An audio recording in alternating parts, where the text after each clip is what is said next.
Hello everyone, my name is Imam Ardianto. My study number is 2513042 and 52. This video is my midterm exam project of the Phonetic and Phonology subject. And in this video, I'm going to explain about speech organ. Let's start to the material. So, what exactly are speech organs? Speech organs are the part of our body that we use to produce and control speech sounds. They manage the airflow, voice, and articulation of sounds we make when we talk. These organs are divided into three main systems. The first one is the respiratory system, which produces the air or energy. The second one is the phonatory system, which creates the voice. The third one is the articulatory system, which shapes the sounds into speech.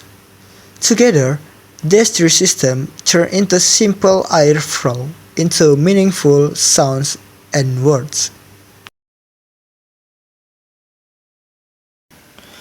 The first system is the respiratory system, also known as the power source of speech. It includes the lungs, diaphragms, and trachea. When we speak, the lungs push air upward through the trachea. This air acts like the fuel for speech. Without it, we couldn't make any sounds at all. The diaphragm, which is a large muscle below the lungs, helps control how much air we release.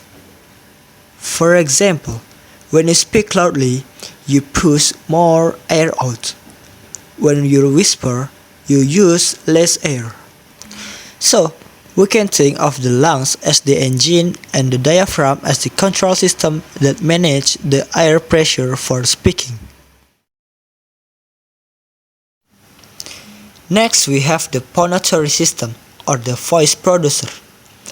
The main organ here is the larynx. Inside the larynx, there are vocal cords. These cords vibrate when air passes through them and creating sounds. When the cords are close together and vibrate, we produce voiced sounds such as b, z, and m. When the cords are open and don't vibrate, we make voiceless sounds like b, s, or t. Try placing your fingers on your throat and saying z and then s. You'll feel vibration for z. That's a voiced sound, but not for s. That's how the larynx helps us control whether a sound has voice or not. The third system is the articulatory system, also known as the sound shaper. After the air passes through the vocal cords, the sound it makes is still just a buzz. It doesn't sound like speech yet. The articulator shapes these raw sounds into recognizable speech sounds. The main articulators are the tongue, which is the most flexible organ. It helps make sounds like t, d, and l. The lips, which can open and close to produce p, b, and m. The teeth, which help make sounds like f and v. The alveoli, the small bump behind your upper teeth, help with s and t. The palate, or the roof of your mouth, is used for k and g. And finally, the nasal cavity, which lets airflow through the nose for nasal sounds like m, n, and ng. Together, this articulator shapes the sounds by changing the size, position, and path or airflow in the mouth and nose. Now, let's see how all these systems work together.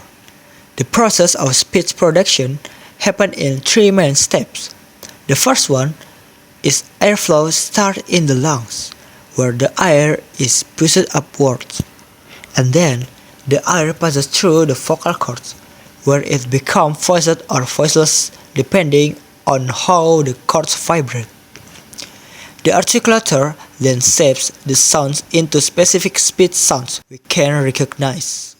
For example, when you say the word man, the lungs sends air up, the vocal cords vibrate, because m is a voiced sound. The lips close to form the m.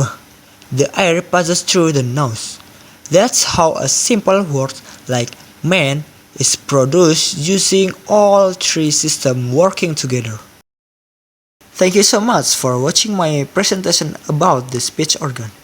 I hope you now understand how our body produces sounds and how important each organ is in this process. Every breath, vibration, and movement in our mouth contributes to the words we say every day. Thank you for your attention, and goodbye.